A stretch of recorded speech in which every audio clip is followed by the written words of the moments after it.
তোমাদেরকে যে বলেছিলাম এবারে ভিডিও আসবে গিফট আনবক্সিং এর ভিডিও, তো বন্ধুরা তোমাদের সামনে চলে এসেছে সেই গিফট আনবক্সিং এর ভিডিও। এখানে আমরা সবাই মিলে বসে পড়েছি কি কি গিফট পড়েছি। তো প্রথমেই কিন্তু মা বসে পড়েছে আর মাই কিন্তু গিফট আনবক্সিং করছে, আর সাথে কিন্তু ছোট মাসিমণিও বসেছে। দেখো বন্ধুরা, প্রথমেই কিন্তু বেরিয়ে পড়েছে একটা সুন্দর রাধাকৃষ্ণ ঠাকুরের ছবি। কি সুন্দর লাগছে তাই না? মায়ের হাতে একটা বক্স রয়েছে, সেটা আমাদেরকে আন্দাজ করতে বলেছে যে ও বক্সের মধ্যে কি রয়েছে। তো আমরা কিন্তু আন্দাজ করে বলেছি যে ওর মধ্যে শাড়ি রয়েছে। তো দেখা যাক এবারে ওর মধ্যে কি রয়েছে। আমরা কিন্তু ঠিক বলতে পেরেছি, বক্সের মধ্যে কিন্তু রয়েছে শাড়ি। মা কিন্তু বক্সটার মধ্যে ভালো করে খুঁজে দেখছে যে শাড়িটা কে দিয়েছে, মানে কারো কিছু নাম লেখা আছে নাকি। একে একে কিন্তু সবাই আসছে কি কি গিফট পড়েছে তা দেখার জন্য।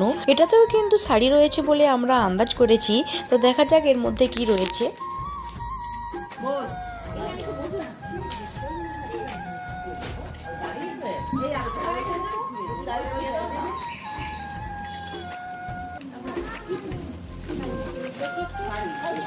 দেখো, এটাও কিন্তু আমরা ঠিক বলতে পেরেছি, এই বক্সের মধ্যেও কিন্তু শাড়ি রয়েছে। শাড়ির কালারটা খুব সুন্দর তাই না?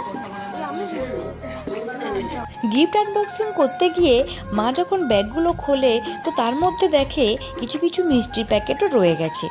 স্টেজে যখন সবাই ব্যাগগুলো ধরিয়ে দিয়েছিল তো সেখানে তো আর ব্যাগের মধ্যে কি রয়েছে দেখা সম্ভব নয়, তাই মিষ্টি সহ ওই ব্যাগগুলো কিন্তু চলে গিয়েছিল বস্তার মধ্যে। আর আমাদের গিফট আনবক্সিং করা হয়েছিল রিসেপশনের পরের দিন, তাই মিষ্টিগুলো এখন আর খাওয়ার উপযুক্তও নয়, পচের টক হয়ে গেছে। ওটা নিয়েই কিন্তু আমরা সবাই হাসাহাসি করছি, আরো কত যে মিষ্টির পুতুল বেরোবে। তো যাই হোক, আবারও কিন্তু একটা শাড়ি বেরিয়ে পড়েছে।